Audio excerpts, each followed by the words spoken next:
ছেলে আমার বড় হবে। মাকে বলতো সে কথা, তবে মানুষের মতো মানুষ এক, লেখা ইতিহাসের পাতায় নিজাতে খেতে পারতাম না।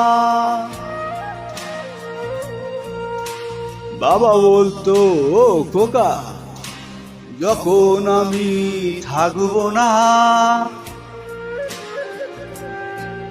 কি করবি রে বোকা, এ তো রক্তের সাথে রক্তের টান, স্বার্থের অনেক বুঝে হঠাৎ অজানা ঝড়ে তোমায় হারালাম, মাথায় আকাশ ভেঙে পড়লো। বাবা কতদিন কতদিন দেখি না তোমায়।